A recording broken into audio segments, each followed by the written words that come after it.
إن الحمد لله نحمده ونستعينه ونستغفره ونعوذ بالله من شرور أنفسنا ومن سيئات أعمالنا من يهده الله فلا مضل له ومن يضلل فلا هادي له وأشهد أن لا إله إلا الله وحده لا شريك له وأشهد أن محمدا عبده ورسوله أما بعد.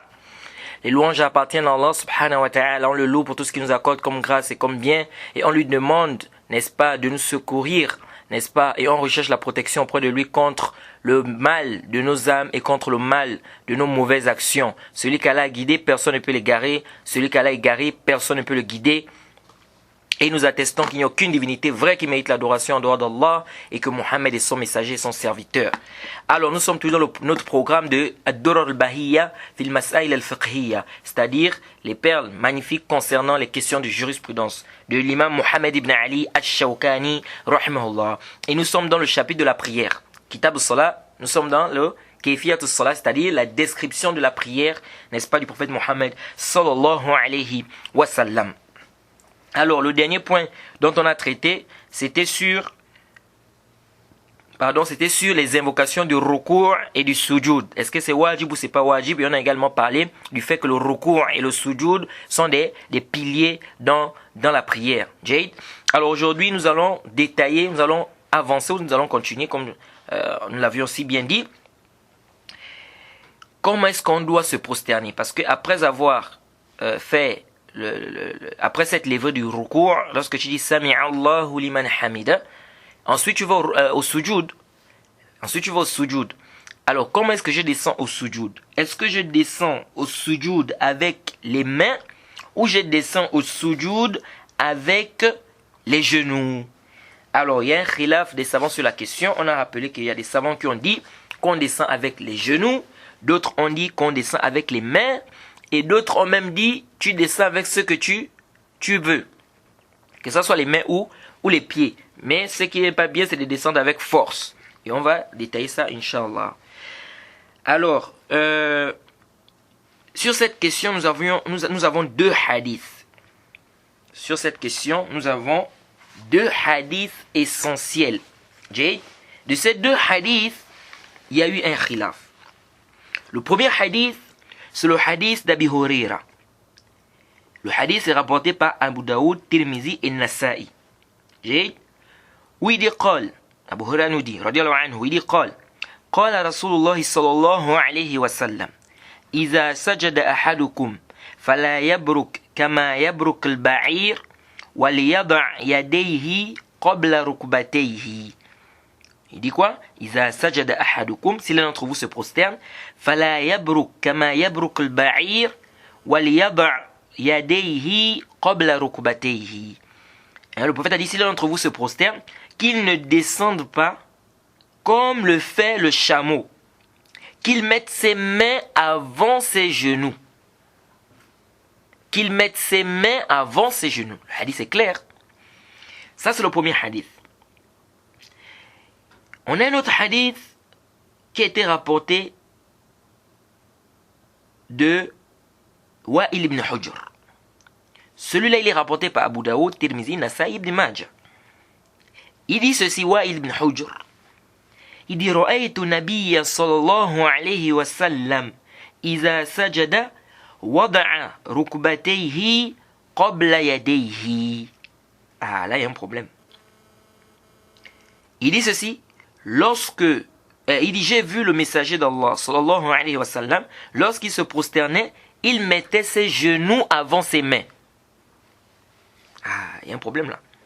Ici, on nous dit que le prophète a dit dans le premier hadith d'Abu Huraira que lorsque vous vous prosternez, ne vous descendez pas comme descend le chameau, hein, que l'un d'entre vous, lorsqu'il se prosterne, ne descende pas comme descend le chameau, qu'il mette ses mains avant ses genoux.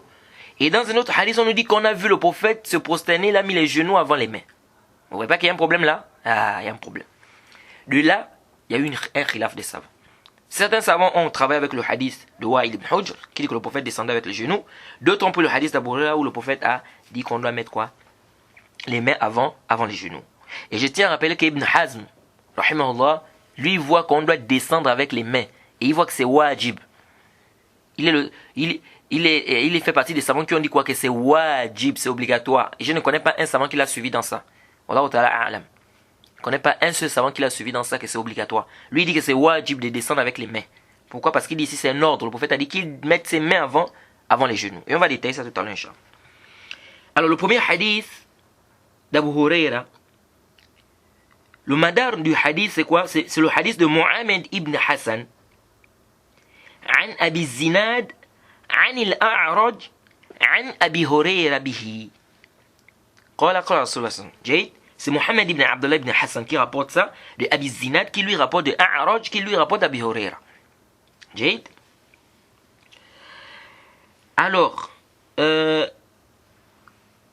hadith, nous allons d'abord commencer par le premier hadith et le deuxième hadith. Parce que le deuxième hadith, il n'y a pas trop de paroles par rapport au premier hadith. Le hadith qui dit que le prophète Mohammed, déjà ce qui est juste, ce qui est rajih, ce qui est juste, c'est qu'on se prosterne. On met d'abord les mains avant les genoux. Je reprends. Lorsque tu te prosternes, tu mets d'abord les mains avant les genoux. C'est ce qui est juste. Pourquoi? Tout simplement parce que le hadith est clair. Le hadith dit إِذَا سَجَدَ أَحَدُكُمْ فَلَا يَبْرُكْ كَمَا يَبْرُكْ الْبَعِيرُ وَلْيَضَعْ يَدَيْهِ قَبْلَ رُكْبَتَيْهِ. Le hadith est clair. Qui d'entre vous se prosterne, qui ne descendent pas comme descend le chameau, وَلْيَضَعْ يَدَيْهِ قَبْلَ rukbatayhi, qu'il mette ses mains avant ses genoux. Donc c'est clair, qu'il mette ses mains avant ses genoux. Donc on descend, on met d'abord les mains. Mais on va parler parce que la masse, elle est tawil, elle est longue, elle est très longue. Il y a beaucoup de paroles des savants. On va venir sur le hadith tout à l'heure. Mais on revient d'abord sur le deuxième hadith de ceux qui ont dit qu'on descend avec les genoux. Ce hadith là, il est da'if.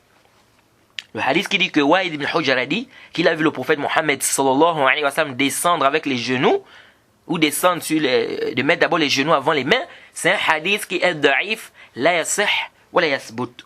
Pourquoi? Parce que dans la chaîne de transmission, nous avons Sharik al-Qadi. وهو السيل الحفظ وتفرد به كما قال الدارقطني وخولف في إسناد. جيد. Parce qu'ils disent quoi? Ils disent Rawahu Hammam ibn Yahya. C'est-à-dire Sharik là, il y a un rapporteur qui s'appelle Sharik al-Qadi. Sharik al-Qadi là, il a eu des problèmes. Quand il a pris lorsqu'il est devenu chef, il a eu un choc. Lorsqu'il est devenu chef, il a eu un choc, c'est-à-dire que il a eu des problèmes au niveau de sa mémorisation. Jade.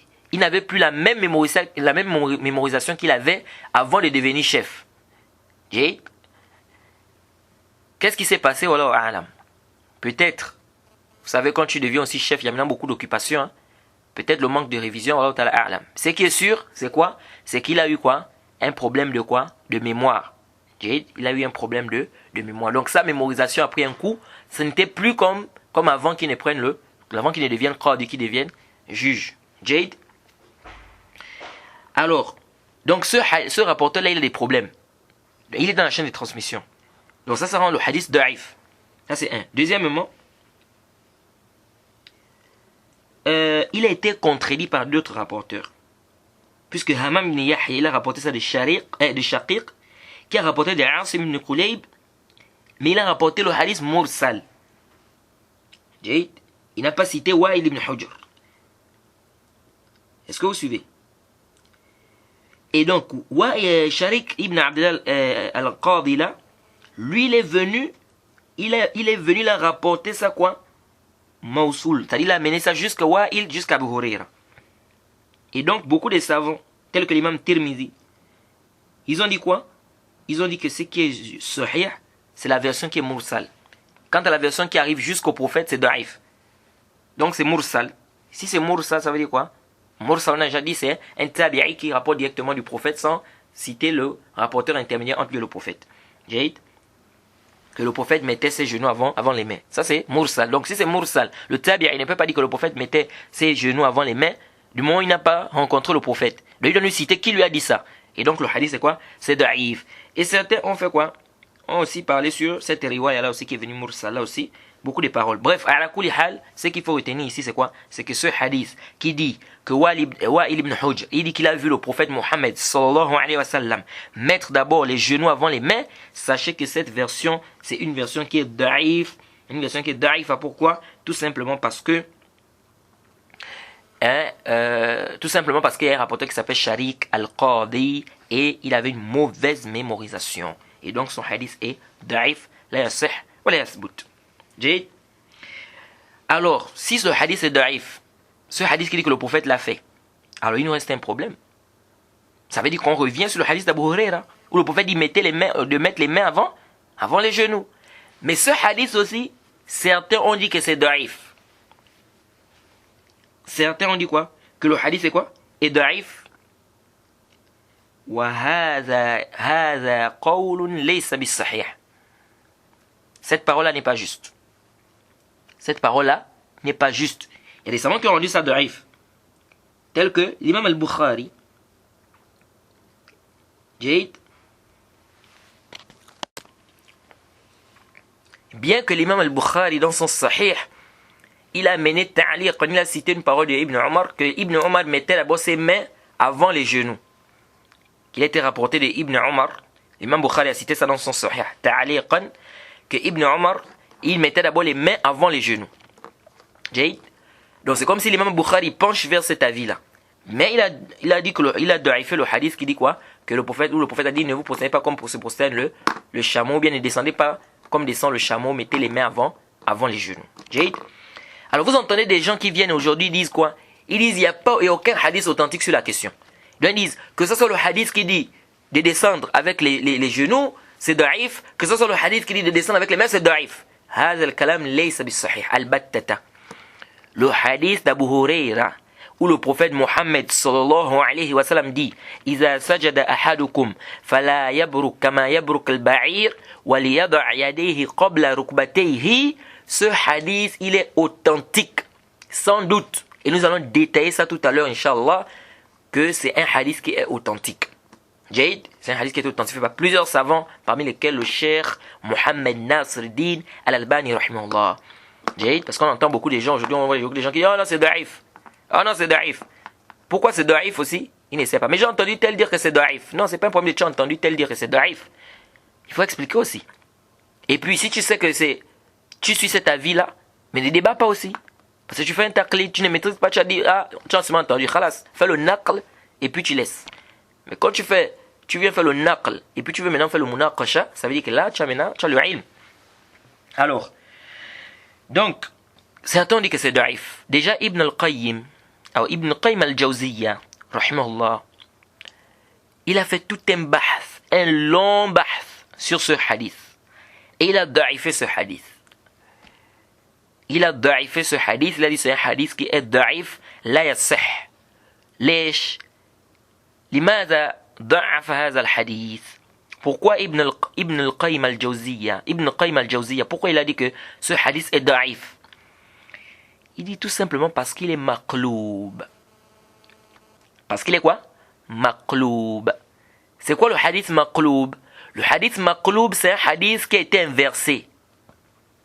Un hadith qui a été inversé. Comme quoi? Exemple, c'est venu dans le Sahih que le prophète Mohammed sallallahu alayhi wa sallam a parlé des 7 personnes qui seront sous l'ombre du trône d'Allah. Parmi eux, quelqu'un qui a fait une sadaqa sans que sa main droite ne sache ce que sa main gauche a donné.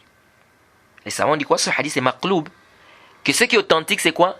Il a fait une sadaqa sans que sa main gauche ne sache ce que sa main droite a donné. C'est ça le hadith authentique. Pas le contraire. C'est-à-dire sans que sa main gauche ne sache ce que sa main droite a donné. Pas sans que sa main droite ne sache ce que sa main gauche a donné. Pourquoi? Tout simplement parce que on donne avec la main droite, pas avec la main gauche. Est-ce que je vais? C'est pourquoi c'est venu dans les Sunan Ibn Majah, le hadith d'Abu Huraira. Anna Nabiyya sallallahu alayhi wa sallam, le hadith authentifié par le Cheikh Al-Albani et bien d'autres. Il a dit liyakhuz bi yaminihi wa liyu'ti bi yaminihi. Que le musulman doit donner avec la main droite, il doit prendre avec la main droite. Donc on ne doit pas prendre avec la main gauche. On ne doit pas donner avec la main gauche. On donne avec la main droite, on prend avec la main droite. Le hadith est authentique. Donc ce qui est connu, c'est que c'est avec la main droite qu'on donne. Mais comment on va dire alors que non, sa main droite ne sait pas ce que sa main gauche a donné? Non, c'est pas la main gauche qui donne, c'est la main droite. Donc ça c'est maqloub. On dit, le rapporteur il a inversé. Il s'est trompé ici. Au lieu de dire, il a fait une sadaqa sans que sa main gauche ne sache ce que sa main droite a donné, il a plutôt dit sans que sa main droite ne sache ce que sa main gauche a donné. Ça on appelle ça le hadith maqloub. Ça y est, ça a été inversé. C'est la même chose ici pour ce hadith. Ibn Qayyim al-Jawziyya, il dit quoi, rahimahullah? Il dit ce hadith, il est maqloub. Pourquoi? Il dit Abu Huraira s'est trompé ici. Parce qu'il dit إذا سجد أحدكم فلا يسجد أو فلا يبرك كما يبرك البعير وَلْيَدْعْ يَدَيْهِ قَبْلَ رُكْبَتَيْهِ. Il dit, le prophète a dit, lorsque l'un d'entre vous fait le sujoud, qu'il ne descende pas comme descend le chameau. Ensuite, le prophète a dit qu'il mette ses mains avant ses genoux. Ibn Qayyim dit non, c'est une erreur. C'est plutôt qu'il mette ses genoux avant ses mains. C'est ce qui est authentique. Donc il dit, Abu Huraira se tromper ici. Au lieu de dire qu'il mette ses genoux avant ses mains, il a dit qu'il mette ses mains avant ses genoux. C'est une erreur. Pourquoi il a dit ça? Pourquoi il a dit ça? Tout simplement parce que, ici là, il dit, on a dit, on ne peut pas t'interdire de descendre dans le sujoud comme le chameau, et puis te demander encore de faire comme le chameau. Est-ce que vous suivez? C'est-à-dire, on ne peut pas te demander de ne pas faire comme le chameau, et te demander en même temps de faire encore comme le chameau. Non. Donc le prophète te dit de ne pas descendre comme le chameau. Puis il te dit encore, mets les mains avant les genoux. Ça ne peut pas se faire. Il dit pourquoi? Il dit parce que le chameau, quand il descend, qu'est-ce qu'il met devant? Il met d'abord ses mains. Il met d'abord ses mains. Ensuite, il met les genoux. Donc, Ibn al-Qayyim a dit, quand on regarde, quand un chameau se prosterne, si vous regardez l'image, lorsque le chameau se prosterne, il dit, vous voyez bien que il met d'abord ses pattes avant. Il met d'abord ses pattes avant au sol. Ensuite, il va mettre les pattes arrière. Donc, ils ont dit ici, ça veut dire qu'il met d'abord les mains avant les genoux. Donc, en d'autres termes, lorsque toi, tu dois te prosterner, tu dois faire le contraire, parce que le prophète dit de ne pas descendre comme le chameau. Donc, si tu dois faire le contraire, ça veut dire quoi? Ça veut dire que toi, tu dois mettre d'abord tes genoux avant tes mains. Donc, ça veut dire qu'il dit c'est une erreur, parce que le chameau, lui, met d'abord les pattes avant. Donc, il met d'abord le devant. Donc, qui sont considérés comme les mains. Il dit, il met d'abord ça devant, il met d'abord ça au sol, ensuite, il met les genoux. Donc, il dit, puisque le prophète a dit de ne pas faire comme lui, donc ça veut dire qu'on doit faire le contraire. On doit mettre d'abord les genoux avant les mains. Mais comment après, à la fin du hadith, le prophète dit encore qu'il mette les mains avant les genoux? Ça ne peut pas se faire. Donc ils ont dit ici, c'est un hadith qui est maqloub. Jade. Et il a fait un bahth tawil, jusqu'à même dire que dans la langue arabe, on ne connaît pas que les pattes de comment on appelle les pattes, oui, les genoux du chameau se trouvent au niveau des pattes avant. Jade.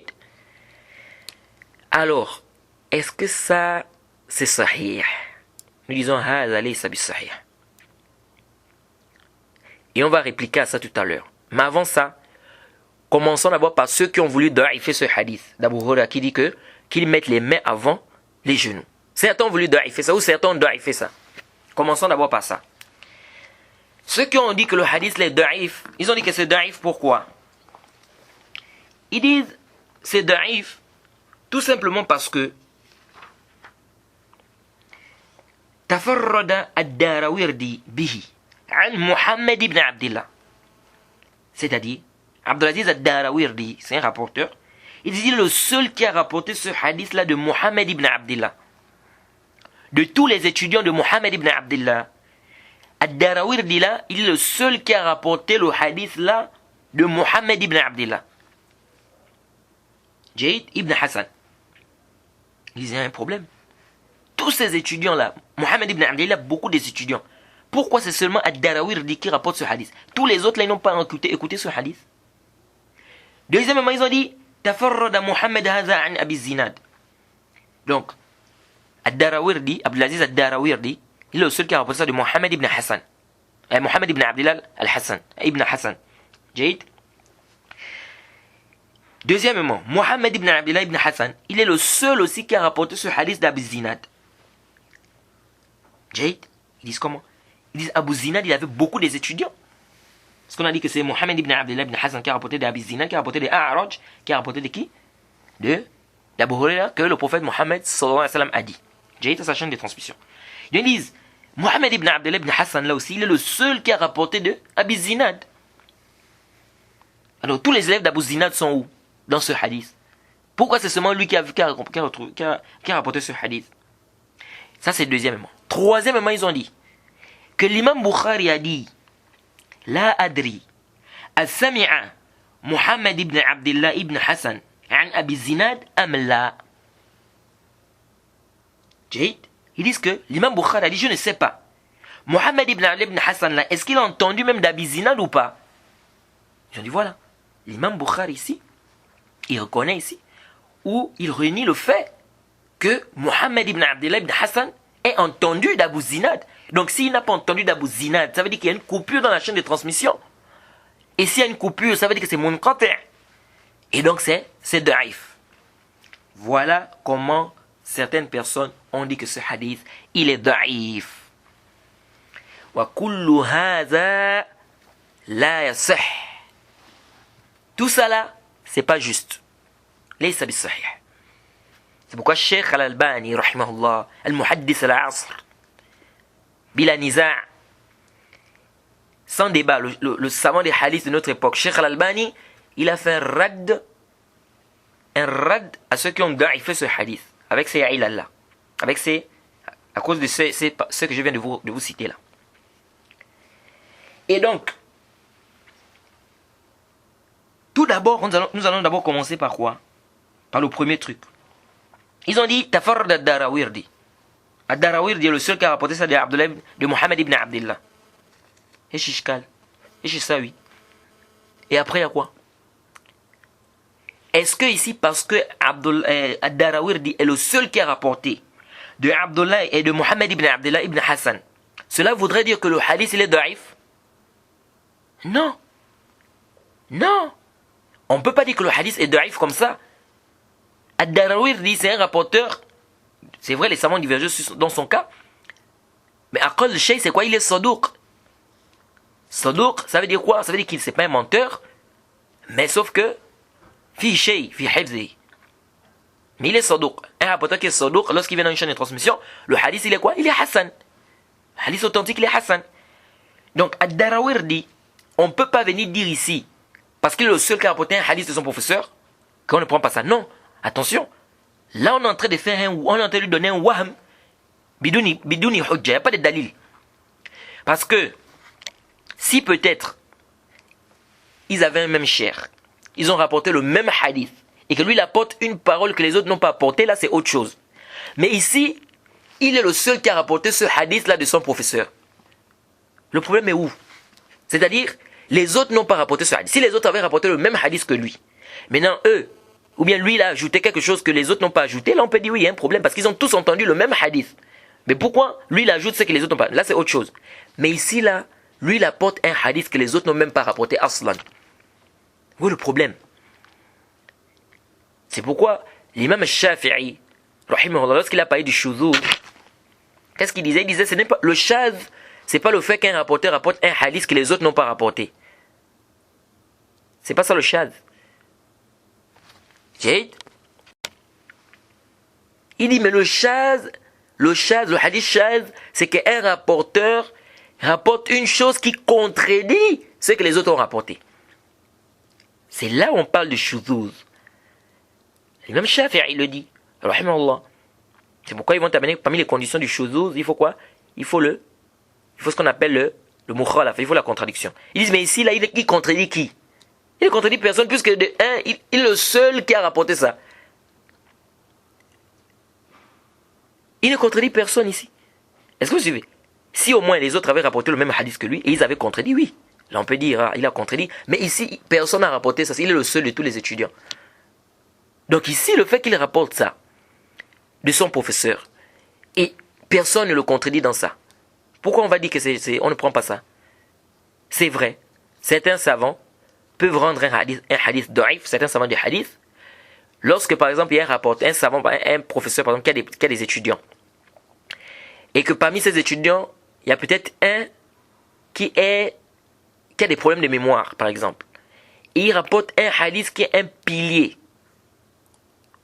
dans le chapitre, ou qui est une référence dans le chapitre, et aucun de ces étudiants qui ont plus passé du temps avec le professeur ne rapporte ça. Là, vous allez voir certains savants, ils disent que c'est-à-dire on ne peut pas accepter qu'il est le seul qui a eu à rapporter ça. Ils vont rendre ça faible. Oui, ça arrive. Ça arrive chez les gens du hadith. Mais ici, là, ici, ça peut passer. Parce que Ad-Darawirdi, c'est un rapporteur digne de confiance. Il rapporte de Mohammed ibn Abdullah. Hein? Et ici, il n'y a pas de quoi? Il n'y a pas d'erreur. Qu'est-ce qui nous prouve qu'il a fait une erreur ici? Il faut des dalils. Pourquoi on dit qu'il a fait une erreur? Il faut des dalils. Il a rapporté un hadith que les autres n'ont pas rapporté. Pourquoi on va venir rendre ça daif? Jahid. C'est la même chose aussi. Et c'est comme on a vu le hadith de Innama a'malu binniyat. Le hadith de Innama a'malu binniyat. Les actes ne sont valides que par leur intention. Omar ibn al-Khattab est le seul qui a rapporté ça du prophète. On dit quoi? C'est pas authentique. Et de Omar ibn al-Khattab, il y a un seul tabi'i. De tous les étudiants de Omar ibn al-Khattab, il n'y a qu'un seul qui a rapporté ça de lui. De tous les étudiants de Omar ibn al-Khattab. On va dire quoi ici, c'est Shaz? Non. Et le hadith c'est dans Sahih, Bukhari. Est-ce que vous voyez? Donc ici là, un professeur peut rapporter un hadith, il peut rapporter ça à un de ses étudiants, qu'il ne rapporte pas aux autres. Jade, cela ne voudrait pas dire que ce qu'il a rapporté est faux. Par contre, s'ils rapportent tous la même histoire, le même hadith, mais qu'il y a un qui ajoute ou il y a un qui retranche ou quoi, là on peut dire que là il y a peut-être un problème. Jade, mais ici là, il a rapporté un hadith que les autres n'ont même pas rapporté aslan. Pourquoi on va venir dire ici que c'est pas sahih? Jade. La même chose quand on dit que Mohammed ibn Abdullah, il a fait le tafarrud de Abi Zinad. Déjà, Mohammed ibn Abdullah c'est un thiqa. Parce qu'on dit que l'imam Bukhari a dit la yutaba alayh. On ne doit pas le suivre dans ses hadiths. Cette parole a fait nazar. Ibn Turkmani, fi Jawhar al-Naqi, il a dit que Mohammed ibn Abdullah ibn Hassan là, wathaqahu an-Nasa'i. جيد. Et il dit ولا يتابع على حديثه ليس بالصريح في الجرح فلا يعارض توثيق النسائي. Il dit lorsque l'imam Bukhari dit on ne le suit pas dans son hadith ou dans ses hadiths, il dit c'est pas un jarh qui est clair. جيد. C'est pas une critique qui est claire. Il dit ça ne peut pas venir contredire le tawsiq de l'imam Nasa'i. Et l'imam Nasa'i, il est connu comme étant, on le place parmi les savants qui étaient mutashaddid, qui étaient très durs dans le tawsiq. Jade, c'est-à-dire, pour qu'ils disent qu'un rapporteur est digne de confiance, c'est pas facile. Ah oui, c'est pas facile. L'imam Nasa'i, pour qu'ils disent qu'un rapporteur est digne de confiance, c'est pas facile. Alors si l'imam Nasa'i, qui fait partie des rapporteurs qui sont durs, il arrive à dire que Mohammed ibn Abdullah ibn Hassan, c'est un thiqa, mais on prend sa parole. Il a dit que Mohammed ibn Abdullah ibn Hassan, c'est un rapporteur digne de confiance. On prend sa parole. Jade. Donc, Mohammed ibn Abdullah ibn Hassan, c'est un rapporteur thiqa, c'est un digne de confiance. Jade. Donc, ici, ce qu'il rapporte, c'est un hadith. Son hadith, ce qu'il rapporte, c'est authentique. Jade. Maintenant, dire que Mohammed ibn Abdullah, la parole de l'imam Bukhari, parce qu'ils ont apporté quoi? Parmi les dalils, ils disent que l'imam Bukhari a dit La adri, as-sami'a Mohammed ibn Abdullah ibn Hassan an Abi Zinad am la ou min Abi Zinad am la. L'imam Bukhari a dit je ne sais pas si Mohammed ibn Abdullah ibn Hassan il a entendu d'Abu Zinad ou pas. Nous disons Aïdon haza laysa qadh fi sihhat al-hadith. Ça peut pas venir empiéter l'authenticité du hadith là. Pourquoi? Arju an tantabihu. Et là je demande votre attention et ça va beaucoup vous aider. Parce qu'il y a beaucoup de gens qui s'embrouillent dans ce bab là aussi. Ici l'imam al-Bukhari qu'est-ce qu'il dit? Il dit je ne sais pas si Abdullah ibn Mohammed ibn Abdullah ibn Hassan il a entendu de Abi Zinad. Est-ce qu'il a dit qu'il n'a pas entendu? Il n'a pas dit. Il n'a pas dit que Mohammed ibn Abdullah ibn Hassan n'a pas entendu d'Abi Zinad. L'imam Bukhari n'a pas dit ça. Il a dit je ne sais pas, la adri. Et nous disons Man alima hujjatun ala man lam ya'lam. Celui qui connaît est un argument contre celui qui ne connaît pas. L'imam Bukhari a dit je ne connais pas. Est-ce que l'imam Bukhari t'a dit que Abdullah ibn Mohammed ibn Abdullah ibn Hassan il n'a pas entendu d'Abi Zinad? C'est ce que l'imam Bukhari a dit? Non. L'imam Bukhari dit je ne sais pas. Donc je ne sais pas ne veut pas dire que c'est forcément vrai, c'est-à-dire que Mohammed ibn Abdullah ibn Hassan n'a pas entendu d'Abi Zinad. Non. Donc il faut faire attention à ça. C'est pourquoi on voit des gens aujourd'hui, certains étudiants, et moi je dis ça toujours à des étudiants, j'insiste toujours sur ça. Parce qu'aujourd'hui on voit des étudiants qui rentrent dans le bab de Jarh wa Ta'dil sans avoir appris. Tu n'as même pas fait cette matière mon frère. Tu n'as pas appris cette matière. Comment tu vas rentrer dans ça et tu commences à raconter des choses, on ne sait pas où tu es pas chercher ça. On entend des gens aujourd'hui, Jarh mufassar muqaddama ala Ta'dil. Oui, la qa'ida elle est vraie. Mais il faut faire attention à des tafsilat. Il y a des tafsilat et des détails qu'il faut connaître. C'est pas tout le monde Jarh mufassar muqaddam ala Ta'dil. Non, c'est pas comme ça. Il y a des tafsilat qu'il faut connaître dans les livres de Jarh wa Ta'dil. Deuxièmement, vous allez voir des étudiants, qu'est-ce qu'ils font? Ils vont chez un cheikh, ils vont poser la question. Assalamu alaikum ya cheikh. Alaykoum salam. Ils demandent au cheikh, est-ce que vous connaissez telle personne? Vous nous conseillez de prendre des cours chez lui? Ou bien est-ce qu'on peut prendre la science de lui? Le cheikh dit, la a'rifuhu, je ne le connais pas. Qu'est-ce que les étudiants là font? Ils raccrochent le téléphone. Qu'est-ce qu'ils font maintenant? Ils mettent en garde contre le cheikh. Ils mettent en garde contre celui-là, c'est-à-dire celui que l'autre cheikh a dit je ne le connais pas là. Ils mettent en garde contre lui. Oh non, c'est un mubtadi'. On a posé la question au cheikh, il a dit il ne le connaissait pas. Ah bon? Ah, c'est khata. Wa ghalat. Et ça c'est une erreur où beaucoup des étudiants tombent. Faites très attention les frères. Le manhaj salafi, c'est un manhaj qui est propre et clair. Faut pas t'embrouiller. C'est pourquoi vous allez voir beaucoup de gens qui disent manhaj, parfois ils ne comprennent même rien du manhaj. Ici, le cheikh, il n'a pas dit que cette personne est mubtadi'. Il a dit ça? Non. Il a dit je ne le connais pas. Et je ne le connais pas, ce n'est pas un turn sur la personne. Ce n'est pas mal parler de la personne. Lorsque je dis je ne connais pas quelqu'un, j'ai mal parlé de lui? Non. J'ai dit je ne le connais pas, c'est tout. Tu t'abstiens, oui, tu ne prends pas la science de lui parce que le cheikh, le savant, a dit qu'il ne le connaissait pas. Oui, tu t'abstiens de ne pas prendre la science chez lui, c'est vrai. Mais de là maintenant dire qu'il est mubtadi', ou bien que le cheikh a dit qu'il est mubtadi', on dit ça c'est faux. Je ne le connais pas ne veut pas dire qu'il est mubtadi'. Je ne le connais pas ne veut pas dire qu'il a fait un turn sur lui. Ou qu'il a dit qu'il est mauvais. Non, il dit bien je ne le connais pas. Il ne le connaît pas. C'est clair. Il faut faire très attention les frères. Donc, le cheikh ici ne te dit pas que, il ne t'a pas dit ici que c'est un mubtadi'. Ou bien il ne t'a pas dit ici que il n'a pas un bon akhida. Non, il t'a dit je ne le connais pas. Jade. Alors, s'il y a un cheikh qui dit d'un autre cheikh, il dit je ne le connais pas. Et il y a d'autres savants qui viennent, ils disent nous on le connaît, des savants qui sont reconnus, des savants de la sunna. Jade, reconnus dans le manhaj. Ils disent nous on le connaît, c'est un rapport, c'est quelqu'un qui est bien, on prend la science de lui. Ici on prend la parole de qui? On prend la parole de celui qui apporte le ziyadatul ilm. Ça veut dire que lui il ne connaissait pas. Adam al-ilm laysa bi'ilm. C'est-à-dire qu'ici il ne connaît pas, ça c'est pas la science. C'est-à-dire il a bien dit je ne connais pas. Mais ceux-là ils ont dit qu'ils le connaissent. Et ils ont attesté que c'est quelqu'un de bien. Alors ici on prend leur parole. Pourquoi? Parce que eux ils connaissent ce que lui ne connaît pas. Puisqu'il dit qu'il ne connaît pas la personne. Lui il dit qu'il ne connaît pas la personne. Donc si eux là ils disent qu'ils le connaissent et qu'il est digne de quoi, on prend. Parce que eux ils le connaissent. Oui, lui il ne le connaît pas. Oui, c'est vrai, il ne le connaît pas. Mais est-ce que les autres ne le connaissent pas? Est-ce que vous suivez? Donc, il y a des qawaïd qu'il faut bien comprendre les frères. Jade, tout ça il faut maîtriser ça.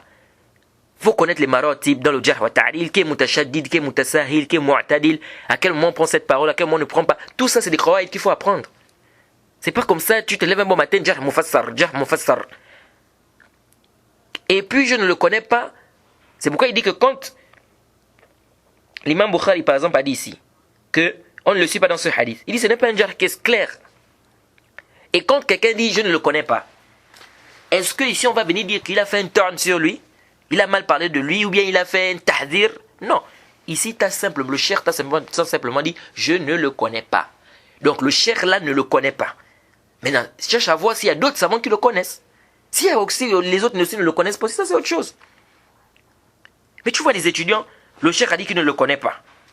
Il commence à dire non, ne prenez pas la science de lui. C'est un mubtadi', comme ça. Oui, ne prenez pas la science de lui parce qu'on ne le connaît pas, ça c'est une chose. Il faut faire attention les frères. Ne prenons pas la science de lui parce qu'on ne le connaît pas. Oui, ça c'est une chose. Mais pas de venir maintenant dire qu'il est mubtadi'. Ou que le cheikh a dit qu'on ne doit pas prendre la science de lui, qu'il a fait un tahzir, qu'il a un aqidah comme ça. Non, le cheikh n'a pas dit tout ça.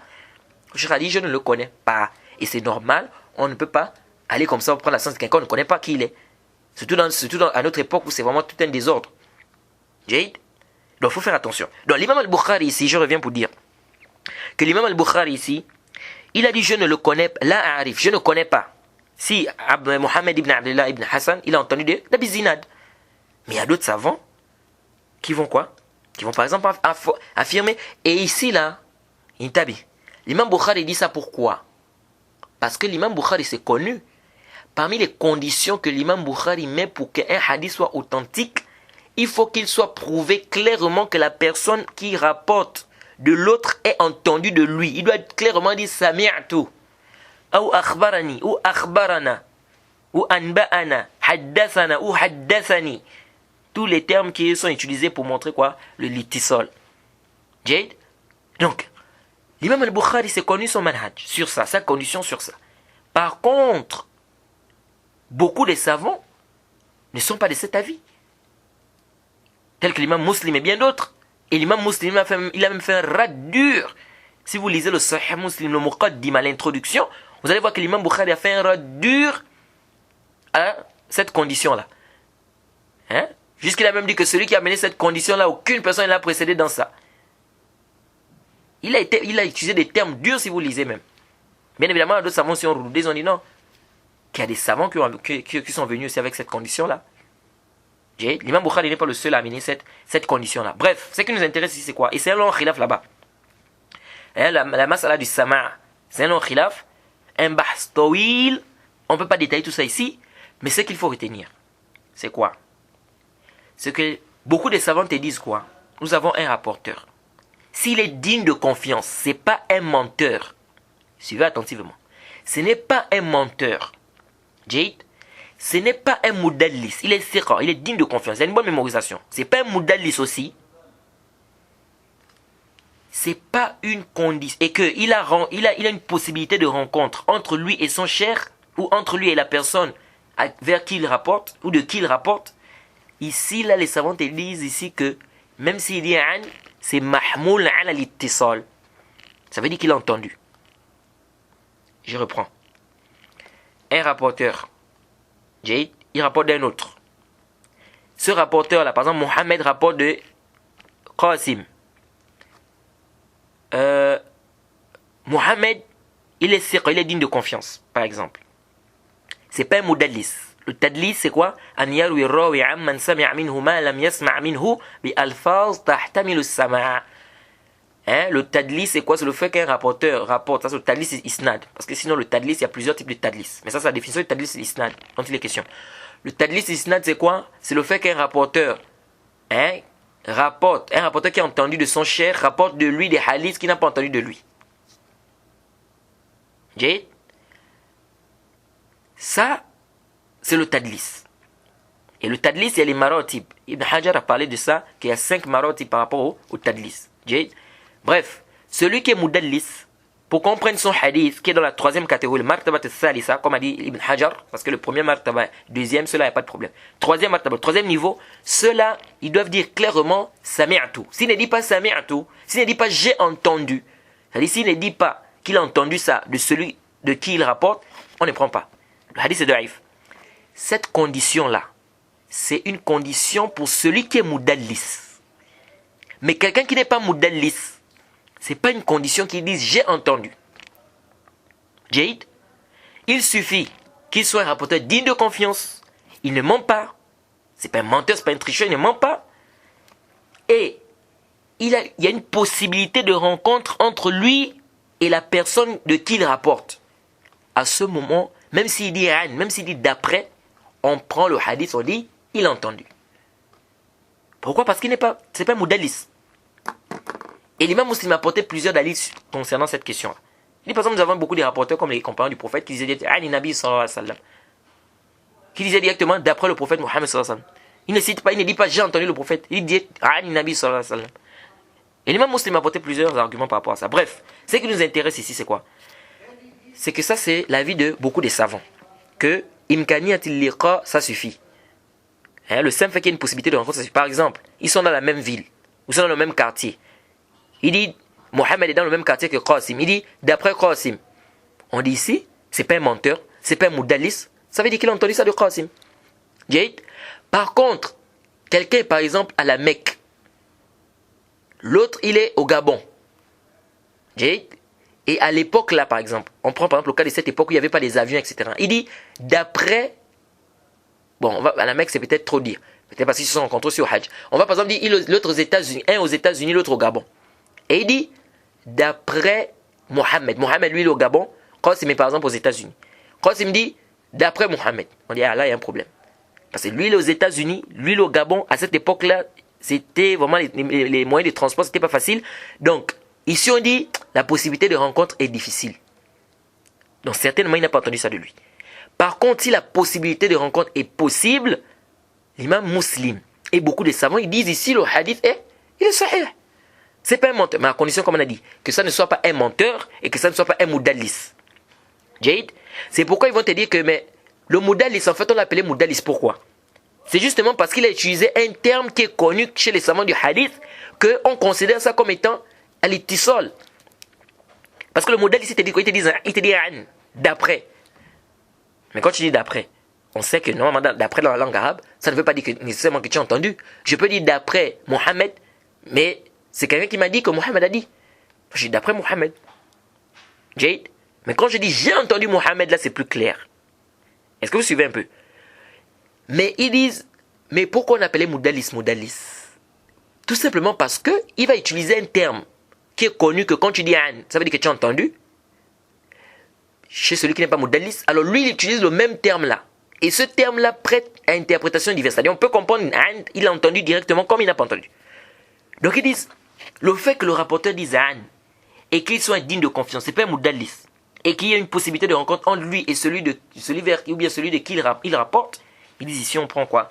On prend le hadith. Certains ont voulu dire non, Abi Zinad, il vivait dans des villages au fin fond, n'est-ce pas? Il ne restait pas trop en ville, et donc c'est pas ceux qu'il a eu à rencontrer, Mohammed ibn Abdullah ibn Hassan. Tout ça aussi, les alayhi dalil sarih. Il n'y a pas un dalil clair qui vient soutenir cela. Jade. Donc, ce qui est juste, c'est que ce hadith, c'est un hadith authentique. Et le Cheikh Al-Albani, rahmatullahi m'a amené un mutaba'. Un mutaba', c'est-à-dire qu'un autre rapporteur qui a aussi rapporté un hadith un peu semblable au hadith que Mohammed ibn Abdullah ibn Hassan a rapporté de qui? D'Abi Zinad. Jade, que le hadith où il dit que le prophète a interdit, n'est-ce pas, qu'on descend de soujud comme comme fait le chameau. Jade. Mais certains ont dit oui, c'est vrai, c'est venu, mais ça ne nous dit pas ici qu'on doit mettre les mains avant les genoux. On nous dit seulement de ne pas se positionner comme le chameau, ou bien de ne pas descendre comme le chameau. Mais est-ce qu'on a dit de mettre les mains avant? Donc là, ça nous ramène à notre bahth. Comment est-ce que le chameau descend au sol? C'est là maintenant le bahth. Jade. Donc ce hadith, c'est un hadith authentique. C'est un hadith authentique. Donc le hadith, il est sahih bila shak. Ça a été authentifié par plusieurs savants, parmi lesquels le Cheikh Al-Albani. Ce hadith qui dit que ne vous prosternez pas comme lorsque l'un d'entre vous se prosterne, qu'il ne descende pas comme descend le chameau, qu'il mette ses mains avant ses genoux. C'est un hadith authentique bila shak. C'est authentifié par le Cheikh Al-Albani, c'est authentifié par l'imam Al-Shawkani, Al-Mubarakfuri, c'est authentifié par Ahmed Shakir et l'imam Al-Tahawi et beaucoup de savants. Donc c'est un hadith sahih bila shak. Donc les choses qu'ils ont, c'est-à-dire ceux qui ont apporté, ou bien les arguments qu'ils ont apportés pour rendre ce hadith faible, ça ne tient pas. Dire que non, Ad-Darawir dit parce qu'il est le seul qui a rapporté, donc ça veut dire ici que c'est daif. Là, parce que ici déjà il a rapporté un hadith que les autres n'ont pas rapporté. Et ici, Ad-Darawir dit, il est quoi? C'est un rapporteur digne de confiance. Mohammed ibn Abdullah ibn Hassan, on dit non, il est le seul qui a rapporté d'Abi Zinad. On dit ça aussi, il n'y a pas de problème. Mohammed ibn Abdullah ibn Hassan, c'est un thiqa, il est digne de confiance. Il a une bonne mémorisation, c'est un bon rapporteur, il ne ment pas. Donc ici, là, l'imam Nasai a dit que c'est un thiqa. Donc même s'il est le seul étudiant d'Abi Zinad qui a rapporté ça de lui, le problème est à quel niveau? Et la parole de l'imam Bukhari qui dit que non, je ne connais pas si Mohammed ibn Abdullah ibn Hassan, il a entendu d'Abi Zinad. Ça c'est pas un dalil qui vient rendre le hadith faible. Pourquoi? Parce que l'imam Bukhari, il ne connaît pas. Il ne connaît pas, ça ne veut pas dire que Mohammed ibn Abdullah ibn Hassan n'a pas entendu de qui? D'Abi Zinad. Deuxièmement, cette parole-là de l'imam al-Bukhari, c'est connu parce que par rapport aux conditions de l'imam Bukhari, on connaît que l'imam Bukhari conditionne que le rapporteur ait entendu même ne fût-ce qu'une fois. Qu'il dise plutôt, même ne fût-ce qu'une fois, sami'tu. Et ça c'est connu. Jade. Donc il ne faut pas ici que les gens s'embrouillent. Donc le hadith, c'est un hadith authentique. Et pour ceux qui veulent encore plus de détails, qu'ils repartent dans les livres du Cheikh Mohammed Nasruddin Al-Albani, rahimahullah. Il a bien détaillé cette question-là, cette question du hadith d'Abu Zinad et le hadith d'Abu Huraira. Donc, ici on retient quoi, que le hadith il est authentique. Et ça a été même encore rapporté d'Ibn Omar. C'était rapporté d'Ibn Omar, l'imam Bukhari a cité ça dans son Sahih Ta'liqan, que Ibn Omar descendait, il mettait d'abord les mains avant les genoux. Il a même dit que le prophète le faisait. Et bien évidemment aussi, ça c'est aussi un athar qui fait un long débat. Jade. Bref, ça c'est ce qu'il faut retenir. Maintenant, il y a un autre problème qui se pose ici. C'est au niveau du chameau. Comment est-ce que le chameau descend au sol? Qu'est-ce qu'il met avant? Ibn al-Qayyim et beaucoup de savants, ils ont dit, le chameau met d'abord son devant, donc il met d'abord les mains avant les genoux. Donc nous on doit faire le contraire. Nous disons, هذا كلام ليس بالصحيح. Cette parole-là n'est pas juste. ليش؟ انتبه. أرجو أن تنتبهوا. Je demande votre attention ici. Les genoux du chameau se trouvent dans ses pattes avant. Je répète, les genoux du chameau se trouvent dans ses pattes avant. Par conséquent, si le chameau met d'abord ses pattes avant au sol, cela voudrait dire quoi? Qu'il met d'abord ses genoux. Et donc, s'il met d'abord ses genoux et que nous on nous a demandé de contredire le chameau, ça revient à dire que nous on doit d'abord mettre quoi? Nos mains. Et ça c'est venu dans des koutoubs de langue arabe, tels que Lisan al-Arab de Ibn Manzour. Dans des Qamous, etc., beaucoup de livres de langue arabe, on vous dit quoi? On vous dit que les genoux de toute bête qui a 4 pattes se trouvent au devant des pattes. C'est-à-dire, se trouvent aux pattes avant. Je répète encore bien. Les genoux des animaux qui ont 4 pattes, leurs genoux se trouvent au niveau des pattes avant. Ça, c'est ce qui est connu dans la langue arabe. Et comme on dit, le Coran est descendu en langue arabe. Donc on doit comprendre les nusus en langue arabe. Parce qu'il y a des gens qui viennent qui disent, non mais est-ce qu'en français c'est la même chose? Non, nous c'est pas le problème du français. Nous c'est le problème de la langue arabe. Comment est-ce que ça là, ça veut dire quoi en langue arabe? Ça veut dire qu'est-ce que les compagnons comprenaient de ça? Qu'est-ce que le prophète voulait dire dans ça? Le prophète s'exprime en langue arabe. Donc on doit comprendre par rapport à la langue arabe, pas par rapport au français. C'est comme vous voyez aujourd'hui, les gens débattent aujourd'hui. Est-ce que dans le Coran il y a le sens figuré ou bien pas le sens figuré? Oh non, majaz. Oh non, il n'y a pas majaz. Oh non, il y a majaz. On dit, mais attendez. Dans la langue arabe, on dit, c'est que juste, c'est qu'il n'y a pas de majaz, il n'y a pas de sens figuré, ni dans la langue arabe, ni dans le Coran. Pas de sens figuré. On dit, mais comment ça n'a pas de sens figuré? En français, on dit qu'il y a le sens figuré. Oui, mon frère, le français, c'est pas l'arabe. Le français, c'est pas l'arabe. Il peut y avoir un truc en français qui n'existe pas en arabe. Ça, il faut comprendre ça. En arabe, tu dis anti. Quand tu t'adresses à une femme, tu dis anti. Et l'homme, tu dis anta. Toi. Donc la femme, tu dis anti. Toi. L'homme, tu dis anta. Mais en français, est-ce qu'il y a cette différence? Non. En français, on utilise seulement toi. Que tu parles, que tu t'adresses à la femme ou que tu t'adresses à l'homme, tu dis toi. Ou tu. Que ça soit un homme ou une femme. En arabe, il y a une différence. En arabe, il y a une différence entre le tu quand tu t'adresses à la femme et le tu quand tu t'adresses à l'homme. La femme, tu dis anti. L'homme, tu dis anta. Est-ce que vous suivez? Donc, ça veut dire quoi? Ça veut dire que le anti là n'existe pas en français. Mais ça existe en arabe. Donc, l'arabe, c'est l'arabe, le français, c'est le français. Il faut faire attention. On peut traduire ou donner l'équivalent de la traduction. Ça, c'est une chose. Mais il y a des choses qui existent en arabe qui n'existent pas en français. Comme il y a des choses qui existent en français qui n'existent pas en arabe. C'est si vous commencez même par regarder d'abord les temps même, les temps. Il y a des temps qui existent en arabe, qui existent en français qui n'existent pas en arabe. Eh oui, c'est comme ça. Donc l'arabe, c'est pas le français. Donc faut pas venir dire non, mais comment on dit qu'il n'y a pas le majaz dans la langue arabe alors qu'en français il y a le majaz? Il y a le sens figuré. Oui, il y a le français, le sens figuré. C'est pas la même chose avec l'arabe. Bref, ce n'est pas notre débat ici. Ce que je voudrais dire, c'est quoi? C'est qu'on doit comprendre les textes par rapport à la langue arabe. Qu'est-ce que cela veut dire en langue arabe? Comment est-ce que les Arabes comprenaient ça? Ou comment est-ce que les compagnons du prophète ont compris ça? Donc si les Arabes, chez eux, les pattes avant, le genou des animaux qui ont 4 pattes se trouvent au devant, ça veut dire que quand on leur dit de ne pas se prosterner, ou si on leur dit par exemple de ne pas se prosterner comme le chameau, et de mettre les mains avant les genoux, on comprend aisément ici qu'il n'y a pas de problème. Étant donné que le chameau lui met d'abord ses genoux avant les mains. Et regardez bien l'image. Si vous partez même, vous regardez l'image d'un chameau. Vous allez par exemple dans un, comment dirais-je, dans un village. Alhamdoulilah, ici en Arabie Saoudite, nous avons plusieurs, on voit les chameaux à tout moment. C'est-à-dire il y a des chameaux presque partout.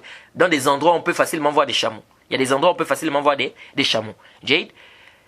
Alors, si vous avez la possibilité de voir par exemple un chameau, vous regardez comment est-ce que le chameau descend au sol.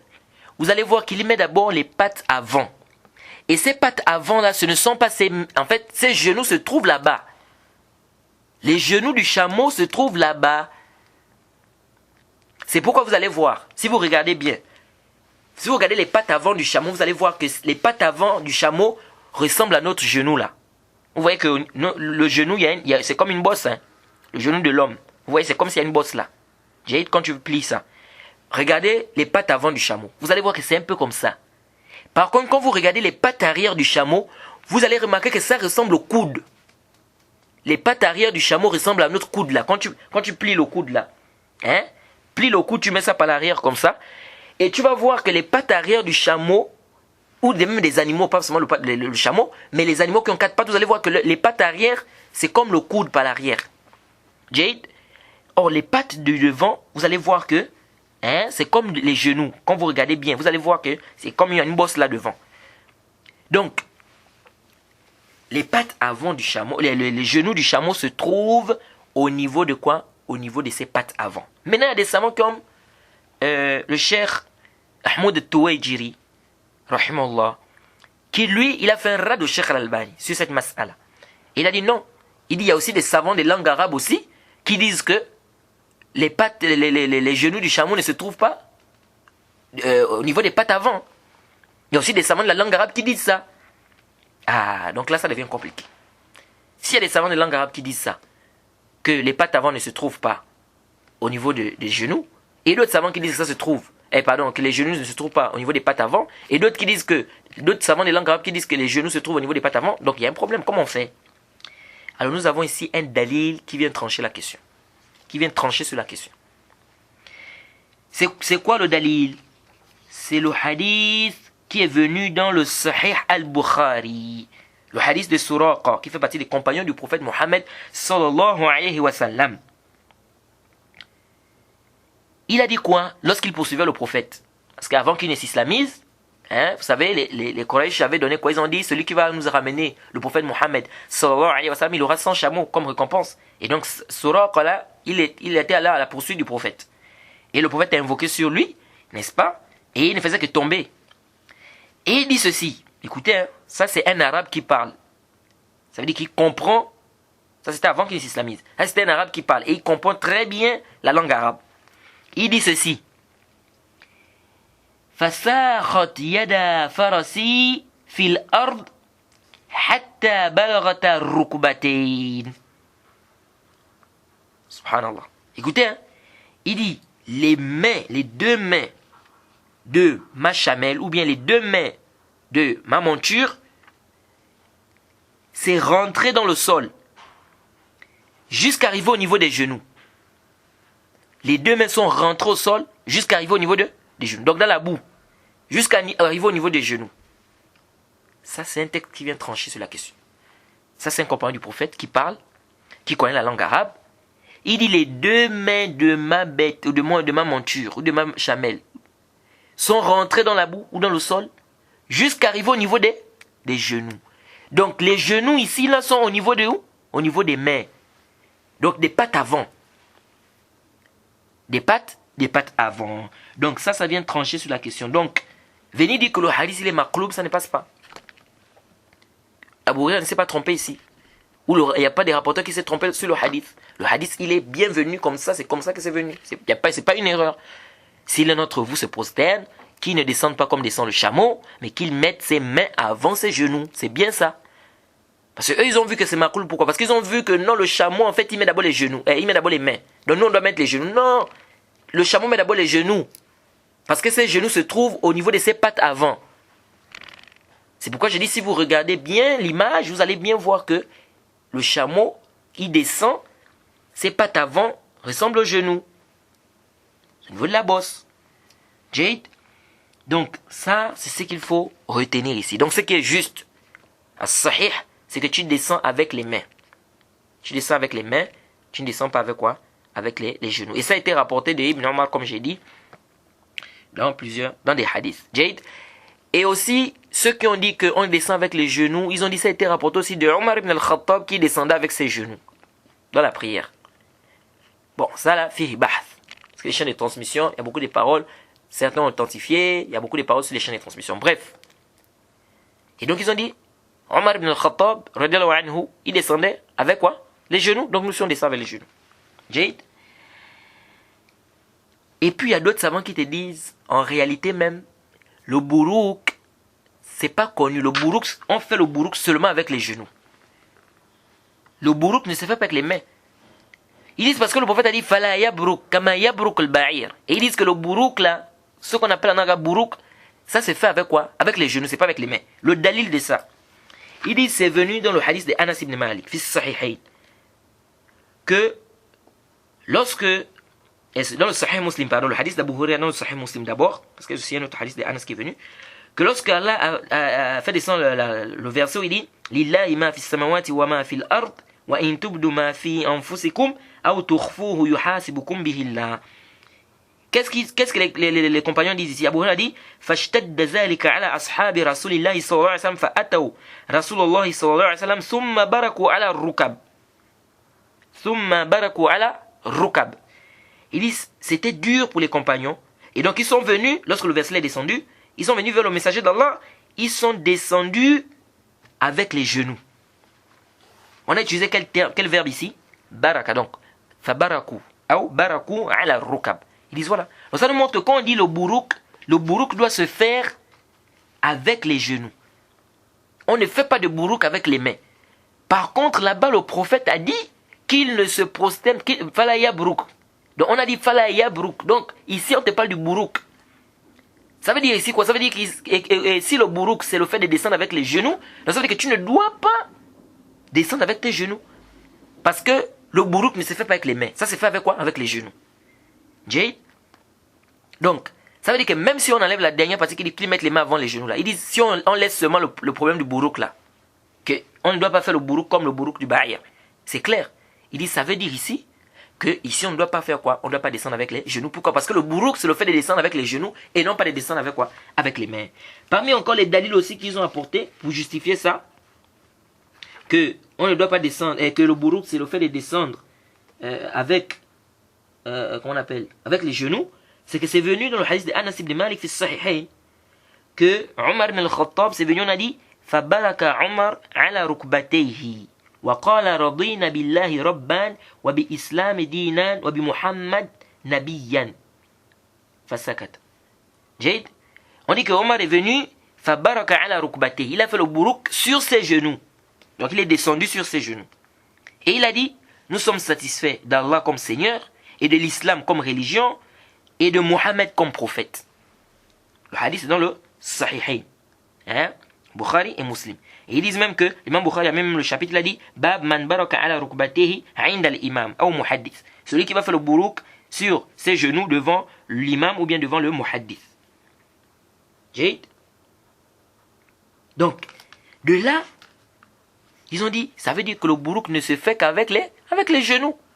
Il n'y a pas de bourouk avec les mains. On t'a interdit de faire le bourouk, donc tu ne dois pas descendre avec les genoux. Jade. C'est pourquoi il y a d'autres savants, tels que le cheikh Abdul Muhsin al-Abbad. Lui voit en fait que l'interdiction ici, ce n'est pas un problème de les mains ou les genoux, non. L'interdiction ici, c'est la manière. C'est-à-dire, tu ne dois pas descendre de la même manière que le chameau descend. Donc tu utilises les mains ou les genoux, mais tu ne dois pas descendre de la même manière. C'est-à-dire quoi? C'est-à-dire descendre avec force. Ils disent parce que le chameau, quand il descend avec force. Bouf. Et vous voyez la poussière même là qui se balance. Donc ils disent quoi? Ils disent, et le cheikh Abdul Muhsin il dit, ce qui est interdit en fait c'est ça. On a dit, ne faites pas le bourouk comme le ba'ir. Donc c'est-à-dire c'est le sufa ici, qui est la manière qui est voulue. C'est-à-dire quand tu vas descendre, tu descends tranquillement. Pas avec force. Pas avec force. Donc c'est pourquoi vous allez voir des savants qui vont vous dire que tu descends avec les mains, que tu descends avec les pieds. C'est pas ce qui est voulu dans le hadith. Ce qui est voulu dans le hadith, c'est la manière de descendre. C'est quoi? C'est la manière de descendre. Tu ne dois pas descendre avec force. Donc que tu descends avec les mains, tu ne dois pas descendre avec force. Que tu descends avec les genoux, tu ne dois pas descendre avec force. Jade. Pourquoi? Ici, là, il y a certains savants qui l'ont dit. Pourquoi? Parce qu'ils ont dit ici, le bourouk qui est voulu ici, hein, c'est quoi? C'est de ressembler au bourouk du ba'ir. Donc de faire comme le ba'ir. Donc de descendre comme lui. Jade. Donc voilà un peu de manière globale la mas'ala sur cette question-là. Mais ce qui est juste, c'est quoi? C'est que ici là, on descend avec quoi? On descend avec les mains. Hein? On descend avec les mains parce que le hadith il est clair, le hadith il est authentique. Donc avec le hadith, on descend avec les mains. Et ce qui vient renforcer ça, c'est que c'est venu dans des hadiths. On a dit quand le prophète s'élevait, ya'tamid, il s'appuyait au sol. Jade. Il s'appuyait avec ses mains dans certaines versions. Ils ont dit donc ça veut dire quoi? Ça veut dire qu'on doit descendre avec quoi? Avec les mains, et on doit se relever. On doit d'abord relever. Quand on se lève, qu'est-ce qu'on relève d'abord en premier? C'est d'abord quoi? Les genoux. Jade. Et ici, il y a une erreur que les gens font. Ceux qui travaillent avec le hadith de Wa'id ibn Hujr, qui dit Ra'aytu nabiyya sallallahu alayhi wa sallam iza sajada wada'a rukbatihi qabla yadihi. Qu'il a dit j'ai vu le messager d'Allah mettre les genoux avant les mains. Il t'a bien. Le hadith, il y a une suite. Il dit quand il se levait, il faisait quoi? Il levait d'abord les mains avant les genoux. Ça veut dire que si tu travailles avec ce hadith, comme a dit Hassan al-Basri, si tu travailles avec ce hadith-là, ça veut dire que, parce que vous voyez des gens, qu'est-ce qu'ils font aujourd'hui? Ceux qui travaillent avec le hadith-là, ils descendent avec les genoux, mais quand ils se lèvent, ils soulèvent d'abord quoi en premier? Ils soulèvent d'abord les genoux en premier. Non! Si tu travailles avec ce hadith-là, tu dois suivre le hadith à la lettre. Le hadith te dit que tu descends avec les genoux, et tu te lèves avec quoi? Tu lèves quoi d'abord en premier? Tu dois d'abord lever en premier les quoi? Les mains. Jade, contrairement à celui qui descend avec les mains. Est-ce que vous suivez? Donc quand je descends avec les mains, qu'est-ce que je lève en premier? Ce sont les genoux que je vais lever en premier. C'est pourquoi je m'appuie sur les mains. Est-ce que vous voyez? Donc celui qui descend avec les genoux, lui n'a pas de problème. Avec les mains, pardon, il n'a pas de problème. Pourquoi? Parce qu'il descend avec ses mains comme ça. Et quand il va se lever, n'est-ce pas? Il s'appuie sur les mains. Et donc s'il s'appuie sur les mains, ça veut dire qu'il va d'abord lever les genoux avant. Est-ce que vous suivez? Par contre, celui qui est descendu avec les genoux, le hadith dit quoi? Que le prophète, il mettait les genoux. Le hadith qui est daïf qu'on a déjà dit là. Si tu travailles avec ce hadith là, mais pourtant c'est un hadith daïf. Mais ceux qui ont pris cet avis là, et quand tu viens, il te dit, non, moi, le hadith, on a dit que le prophète descendait avec les genoux. Jay, on a dit que le prophète descendait avec les genoux. Non, on a dit comment? Il se levait comment? Quand le prophète se levait dans le hadith qui a été cité, on dit que le prophète se levait. Il levait d'abord quoi? Il levait d'abord les mains. Donc toi, tu ne dois pas t'appuyer sur tes mains. Tu dois t'appuyer sur les genoux. Jay, tu dois te lever en t'appuyant sur les genoux. Vous voyez? Parce que tu as pris l'avis de quoi? Tu as pris ce hadith-là, tu travailles avec ça. Mais comme on a dit, c'est un hadith qui est daïf. C'est un hadith qui est quoi? Qui est daïf. Là, c'est. Ce qui est juste, c'est quoi? C'est qu'on descend avec les mains et on s'appuie sur les mains lorsqu'on va se lever. Jade. En guise de profit, le hadith qui dit que le prophète, on a vu le Wa'il ibn Hujr qui dit que il a vu le prophète faire mettre ses genoux avant les mains là. C'est un hadith qui est daïf, comme on a dit, à cause de Sharik ibn Abdullah al-Qadi qui est à l'intérieur. Mais ici, il y a un problème. C'est qu'il y a certains savants, ou il y a certaines personnes, parfois, tu vois, ils viennent, ils te disent, oh, on a trouvé un mutaba. Sharik, c'est vrai, il a des problèmes de mémoire, mais on a trouvé un autre rapporteur qui a rapporté le même hadith que lui. Et donc là, ça devient Hassan Ghayrihi. C'est pourquoi on dit qu'il faut toujours retourner chez les savants qui sont mutakhassis. Il faut retourner chez les savants qui maîtrisent cette science, qui est la science du hadith. Pas de prendre de tout le monde parce que tu as vu, non. Et j'avais écouté ça une fois. Quelqu'un qui disait ça, il dit, et on a trouvé un mutaba, le hadith devient Hassan Ghayrihi. Or, le Cheikh al-Albani, qu'est-ce qu'il te dit? Le Cheikh al-Albani, parce qu'ils ont trouvé le mutaba là, c'est qu'ils disent que c'est Israël qui a fait le mutaba, il a fait le taba sharik. Et donc ça devient Hassan Ghayrihi. Cheikh al-Albani, il dit quoi? Il dit, il est parti regarder le texte original. Parce que c'est venu dans le Sahih ibn Hibban. Jade. Il est parti regarder ce mutaba, alors on dit que c'est venu dans Mawa'id al-Zam'an ala Sahih ibn Hibban. C'est là-bas où le Cheikh al-Albani a détaillé ça, a parlé de ça. Mawârid az-Zam'ân ala Sahih ibn Hibban. Que le mutaba'a, ici c'était Israël. Le Cheikh Albani dit quoi? Il est parti regarder le texte original. C'est ça l'avantage avec le Cheikh Albani. Cheikh Albani, dans ses koutoub, qu'est-ce qu'il faisait? Il partait prendre les marteaux. Il repartait dans le texte original. C'est pourquoi on fait attention. Et les tahriqat aujourd'hui, vous voyez, des gens ils font les tahriq. Le tahriq, c'est bon de repartir toujours dans l'origine du livre. Pourquoi? Parce que il y a aujourd'hui dans les problèmes d'imprimante et tout ça là, ou des imprimeries, parfois il y a des pages qui sont pas imprégnées. Parfois il y a des mots qui sautent. Une fois je lisais dans un livre, Boulou Madame, je faisais un das à des frères. On arrivait sur un hadith. J'ai dit aux frères qui lisaient le hadith, ils me lisent un autre hadith. J'ai dit comment ça? J'ai dit mais c'est pas le hadith là? Ils me disent non mais nous c'est ça le hadith qui est ici. Je regarde dans mon livre, j'ai dit aux frères que lisez bien, vous avez dépassé le hadith, c'est pas ça. Les frères me disent que mais c'est ça le hadith. Je dis comment c'est ça le hadith? Moi ici j'ai un autre hadith ici. Quand je viens regarder, c'était la traduction en français. Quand je viens regarder la traduction, je me rends compte que le hadith n'y figure pas. Mais pourtant le hadith est là dans la version en arabe. Mais c'est pas là-bas dans la version en français. Et ça c'est quoi? C'est une erreur? Ça peut être une erreur de quoi? De l'imprimante. Donc ça arrive. Ça arrive que parfois il y a quoi? Il y a des erreurs comme ça qui se produisent. Donc c'est pourquoi il faut toujours repartir vers les textes originaux. Jade. Et le Cheikh Albani, qu'est-ce qu'il a fait? Il est parti regarder le texte original là. Hein? Il est parti, il a trouvé quoi?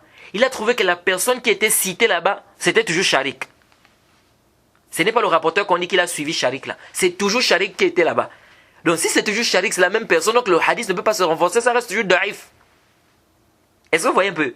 Et donc ça, c'était quoi? C'est sûr que c'était une erreur de qui? De celui qui a copié le livre. Il s'est trompé ici. Et ça arrive. Parfois tu peux recopier un hadith, une chaîne de transmission. Tu vois par exemple, il y a une autre chaîne de transmission qui est en bas. Toi, tu es en train de recopier, tu commences bien. Mais après tu regardes en bas, tu vois un nom, tu le mets en pensant que tu te trompes en fait. Alors que celui que tu as mis dans la chaîne de transmission, en fait, il était dans une autre chaîne de transmission qui est en bas. Vous voyez, ça peut arriver. Pourquoi le Cheikh Albani dit ça? C'est une erreur de celui qui a recopié ce hadith. Que le hadith ne peut pas se renforcer parce qu'il n'y a pas de mutaba aslan. Celui quand on dit qu'il a fait le mutaba, c'est une erreur parce que dans le texte original, c'est toujours Sharik qui est là-bas. Donc le hadith qui dit que le prophète descendait avec ses genoux, il mettait d'abord les genoux avant les mains, c'est un hadith qui est daïf, la yasih wa la yathbut. Une autre mas'ala ici, lorsque tu te lèves du sujoud. Lorsque tu te lèves du sujoud, tu dois t'appuyer comment? On voit il y a des gens qui s'appuient, ils font comme des coups de poing. Ils plient les poings et puis ils se lèvent. Et il y a d'autres qui ne se lèvent pas comme ça, ils placent ses paumes au sol, ils se lèvent tranquillement. Qu'est-ce qu'on doit faire dans la prière? Certains savants tels que le Cheikh Al-Albani, il dit on se lève du sujoud en pliant les poings. On se lève du sujoud en pliant les poings. Et d'autres savants ils disent non. D'autres savants disent quoi? Ils disent non. On se lève, tu places tes paumes tranquillement au sol, tu te lèves. Ceux qui ont dit que, ou bien le Cheikh Albani s'appuyait sur quoi? Il s'appuyait sur un hadith d'Ibn Abbas. On dit kana iza qama, il dit que Ibn Abbas il dit anna nabiyya sallallahu alayhi wa sallam kana iza qama fi salatihi wada'a yadayhi ala al-ard kama yada'a al-ajin. Que le prophète Mohammed sallallahu alayhi wa sallam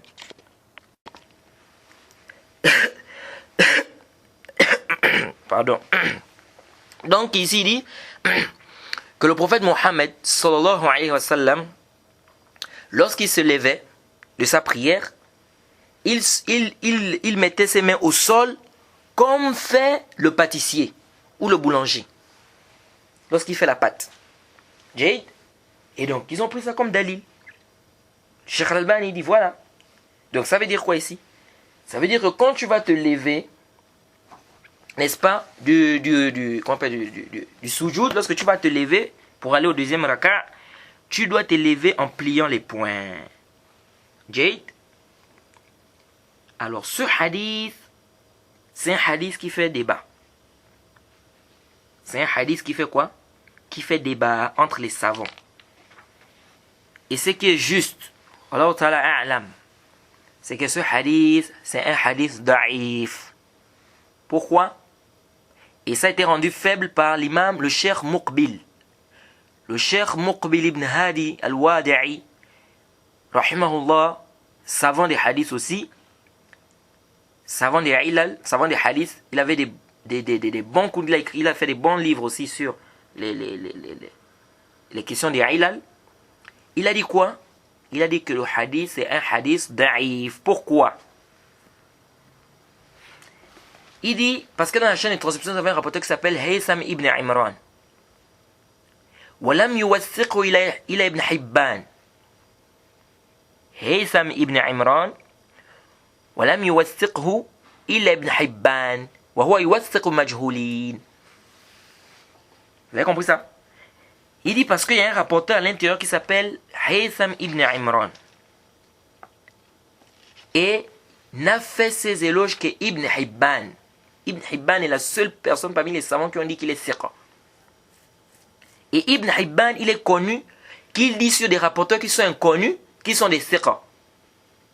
Pourquoi? Parce qu'Ibn Hibban, il marche avec une qaïda. C'est quoi? C'est que le musulman, à l'origine, il est digne de confiance. Donc lui dit, si on a un rapporteur, même si on ne le connaît pas, si c'est un musulman, ça veut dire qu'il est digne de confiance. D'autres savants disent non, la majorité des savants disent non. Attention. Le musulman, on ne connaît pas. Un musulman vient. Est-ce qu'on est sûr ici qu'il est digne de confiance, oui ou non? On ne sait pas. Ça peut être un bandit, ça peut être un menteur, ça peut être ici, c'est là, on ne sait pas. Est-ce que le musulman ne ment pas? Il ment. Il y a des musulmans qui mentent. Quand je dis le musulman ne ment pas, c'est-à-dire qu'il y a des musulmans qui mentent. Alors, ici, là, beaucoup des savants, la majorité, ou tous les savants même, ils te disent que non, là, il y a un problème. On ne peut pas prendre des hadiths de quelqu'un comme ça seulement parce qu'il est musulman. Non. C'est pourquoi vous allez voir que beaucoup de savants te disent quoi? Qu'à l'origine des gens, le asl les gens, c'est quoi? C'est le jahala. C'est vrai que c'est un long khilaf là-bas, mais c'est que juste, c'est quoi? C'est qu'à l'origine, sur les gens, c'est qu'on ne les connaît pas. Quelqu'un arrive, je ne le connais pas. Je ne veux pas dire que comme il est musulman, c'est qu'il est digne de confiance. Non, mais je ne connais pas sa situation. Et ne pas connaître ne veut pas dire que je fais le temps sur lui. Ça ne veut pas dire que je dis que c'est un menteur. Non, il faut faire la différence des choses. Je ne le connais pas, c'est une chose. C'est un bandit, machin, c'est autre chose. J'ai dit que je ne le connais pas. Donc, on ne peut pas prendre le hadith de quelqu'un dont on ne connaît pas. Donc, Ibn Hibban, il était connu pour ça. Dès qu'un rapporteur qu'on ne connaissait pas, il fait le tawsir de ce rapporteur-là. Les savants disent que si Ibn Hibban, il vient avec un rapporteur qui n'est pas connu, et il dit que c'est un siqa, on ne prend pas ça. Pourquoi? Parce qu'il est connu que lui, parfois, il dit sur des rapporteurs qui sont inconnus que c'est des siqa.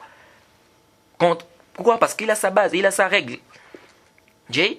Non, on dit non. Ici, il faut qu'on sache c'est qui cette personne-là. On ne peut pas prendre parce qu'il est comme ça, il est inconnu, on ne peut pas prendre. Non. Jade? Donc, c'est à cause de ça ici. Et il y a des gens qui ont fait une erreur ici. Il y a des gens, discuter avec un étudiant, une fois, il dit même Cheikh Albani aussi, il est allé avec cette règle de Ibn Hibban. Je dis, khata. Haza khata wa ghalat. Je dis, ça c'est une erreur. Cheikh Albani n'est pas allé avec cette règle-là. Tu n'as pas bien compris. Cheikh Al-Albani, rahimahullah, il n'est pas. Puisque lui-même, Cheikh Al-Albani, parfois il rend des hadiths da'if, il dit que la seule personne qui a fait le tawsik de ce rapporteur, c'est Ibn Hibban. Et son tawsik n'est pas pris en considération ici parce que personne ne l'a suivi dans ça, donc le hadith est da'if. Hadith est da'if. Donc vous allez trouver ça beaucoup dans les livres de Cheikh Al-Albani. Ça veut dire clairement que Cheikh Al-Albani n'est pas dans cette règle-là. Il ne travaille pas avec cette règle de Ibn Hibban. C'est toi qui n'as pas bien compris le Cheikh Al-Albani. Cheikh Al-Albani, il te dit quoi? Il te dit oui, c'est vrai. Si Ibn Hibban, il fait le tawsir, il fait les éloges d'un rapporteur qui n'est pas connu, et que le seul qui a fait les éloges de ce rapporteur-là, on ne prend pas. Pourquoi? Parce que lui, il fait des éloges des gens qui sont inconnus. Mais Cheikh Al-Albani, il te dit quoi? Il dit, mais attention, si ce rapporteur-là, qui est inconnu, et que Ibn Hibban vient, il fait le tawsir, il fait les éloges de ce rapporteur, il dit qu'il est digne de confiance, et qu'il y a plusieurs rapporteurs qui rapportent de ce rapporteur-là, Cheikh Al-Albani dit, à ce moment-là, on prend. Plusieurs rapporteurs dignes de confiance qui rapportent de ce rapporteur-là, à ce moment-là, on prend. Est-ce que vous voyez la différence? La différence, c'est que Cheikh Al-Albani dit, c'est vrai, s'il fait l'éloge, on ne prend pas. Mais par contre, s'il fait l'éloge d'un rapporteur, et qu'il y a des rapporteurs dignes de confiance qui rapportent de ce rapporteur-là, on prend de lui. Et c'est le cas de ce hadith-là. C'est le cas de ce hadith-là. Donc, Cheikh Al-Albani, pourquoi il a authentifié ce hadith? C'est parce qu'il a ramené qu'il y a 5 rapporteurs qui ont rapporté de ce rapporteur-là. Il dit, et donc, s'il y a 5 rapporteurs qui rapportent de lui, et que Ibn Hibban fait le tawsir, à ce moment, lui, il dit que on prend le hadith. Jade. Mais ça nous amène à une autre mas'ala.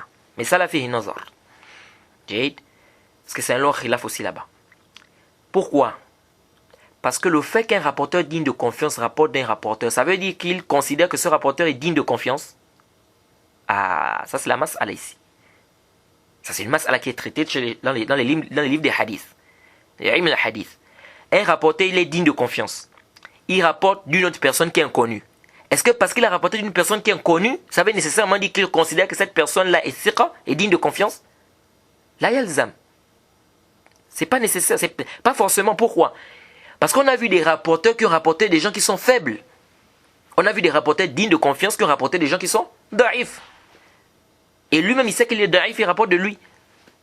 Donc, c'est pas parce qu'un rapporteur digne de confiance a rapporté d'un rapporteur qui est inconnu que nécessairement ça veut dire il considère ce rapporteur comme étant un rapporteur digne de confiance. Sauf si lui-même il a dit, moi je ne rapporte que des gens qui sont dignes de confiance. Ah, ça veut dire qu'à ce moment-là, si on voit que ce rapporteur-là rapporte des rapporteurs, comme par exemple l'imam Malik ou bien on rapporte ça aussi de Shu'ba, hein, il dit que par exemple, moi je ne rapporte que de ceux qui sont dignes de confiance. Ça veut dire que si lui rapporte d'un rapporteur qui est inconnu, cela voudrait dire qu'il est digne de confiance. Pourquoi? Parce que lui il a dit qu'il ne prend que des dignes de confiance. Là lui-même il a dit ça comme condition. Mais ceux-là qui sont venus dans le hadith, concernant ce hadith, les 5 là, est-ce que parmi eux, il y en a qui ont conditionné ça, qui ne rapportent que de ceux qui sont dignes de confiance? Pour qu'on dise que là, il est digne de confiance. Et là encore, il est digne de confiance chez qui? C'est-à-dire même celui qui dit, moi je ne prends que celui qui est digne de confiance. Je ne prends que de celui qui est digne de confiance. On dit, ok, il n'y a pas de problème. Mais là encore, il est digne de confiance chez qui? Chez lui. Il est digne de confiance chez lui. Parce qu'il peut être aussi faible chez un autre savant. C'est-à-dire que lui peut considérer que ce rapporteur est digne de confiance. Et un autre savant dit, non, il n'est pas digne de confiance parce qu'il faisait ça, il faisait ça, il faisait ça. Est-ce que vous voyez un peu? Donc c'est pourquoi la masse, elle est un peu tendue. C'est pas une masse qui est aussi simple que ça. Alors donc, ces savants-là disent quoi? Ils disent, c'est vrai, nous avons deux types de jahal. Nous avons le jahalatul ayn et le jahalatul hal. Ils disent, c'est vrai. Lorsqu'il y a des rapporteurs qui ont rapporté de lui, ça veut dire qu'il est connu. Puisqu'ils ont rapporté de lui, c'est qu'ils le connaissent. Mais ici, là, il nous reste toujours un problème. C'est qu'on ne connaît pas toujours sa situation. C'est-à-dire, on ne sait pas toujours est-ce qu'il est digne de confiance, oui ou non. Tout ce qu'on sait, c'est qu'il y a des rapporteurs dignes de confiance qui ont rapporté de lui. Oui, donc ça veut dire qu'ils le connaissent parce qu'ils ont rapporté de lui. Mais est-ce que cela voudrait dire, ici, qu'il est digne de confiance? Là, c'est un autre débat. C'est un autre débat. Parce que le fait qu'un rapporteur digne de confiance rapporte d'un rapporteur qui est inconnu, cela ne prouve pas qu'il est nécessairement digne de confiance. Cela ne prouve pas nécessairement qu'il dise que c'est un siqa. C'est à cause de ça ici, cette masse-là, c'est ici. Donc, Cheikh Al-Albani, lui, voit que le fait que ces rapporteurs-là sont dignes de confiance et qu'ils ont rapporté de ce rapporteur, il dit ici, on prend. Et les autres te disent, comme le Cheikh Moukbili, il dit non. Il dit, toujours est-il, même s'il y a 5, ou bien même s'il y a des rapporteurs qui ont rapporté de lui, toujours est-il qu'on ne connaît pas sa situation. Est-ce qu'il est digne de confiance ou il n'est pas digne de confiance? C'est pourquoi ici, le hadith, wallahu ta'ala a'lam, il reste faible. Bien évidemment, Cheikh Al-Albani, il a aussi ses arguments pourquoi il se base sur cela. Et parce que nous avons des rapporteurs, par exemple, dans Sahih Bukhari et Muslim, qu'on dit qu'ils sont inconnus. Bon, pas qu'ils sont inconnus, ils sont inconnus chez d'autres savants. Et il y a peut-être que 3 ou 4 rapporteurs qui ont rapporté de lui. Et les savants ont accepté ce hadith dans le Bukhari. Donc bref, la mas'ala ici, c'est une mas'ala fi akhd wa rad. ولكن على فرض صحة الحديث, même si on accepte que le hadith il est authentique, même si le matn du hadith c'est pas tellement clair, parce que lorsqu'on dit qu'il s'est levé comme fait le pâtissier ou bien comme fait le boulanger, donc il fait ça dit qu'on doit s'appuyer sur les pommes, parce qu'ils disent quoi, que le pâtissier fait ça, quand il fait la pâte il plie les pommes, il plie les mains comme ça. Mais on dit ça c'est pas aussi clair que ça, parce que dans certains pays ou dans certains endroits il y a des pâtissiers qui font la pâte comme ça, c'est-à-dire qu'ils mettent les mains comme ils étendent les mains comme ça, donc il fait la pâte comme ça, sans pour autant plier les mains. Est-ce que vous voyez un peu?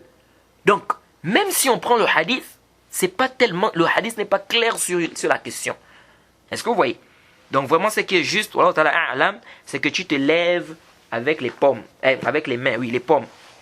Donc, tu t'appuies avec tes pommes au sol, tu te lèves. Jade, il n'y a pas à plier ça, comme les coups de poing. Vraiment, ça là, c'est vrai, le hadith est venu, mais c'est un hadith à problème, que ce soit dans la chaîne de transmission, que ce soit au niveau du matn, c'est un hadith à problème. Là, quelqu'un peut dire, mais oui, mais pourquoi vous mettez aussi les pommes? C'est un hadith clair. On dit, mais c'est ça l'origine. On dit que non, le prophète s'appuyait sur les mains, par exemple.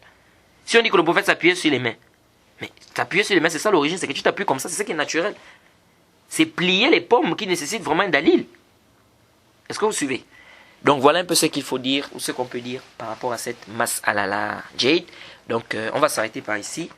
On demande qu'Allah nous aide, qu'Allah nous facilite, qu'Allah nous donne la compréhension de la religion. Et je crois que le cours prochain, on va rentrer dans le sujoud, la mas'ala du sujoud. Hein? Comment on doit faire le sujoud, quels sont les membres qui doivent toucher le sol. Parce que là aussi, il y a beaucoup des erreurs que les gens font par rapport au sujoud. On demande qu'Allah nous aide. Subhanaka Allahumma bihamdik. Ashhadu an la ilaha illa anta astaghfiruka wa atubu ilayk. Assalamu alaikum wa rahmatullahi wa barakatuh.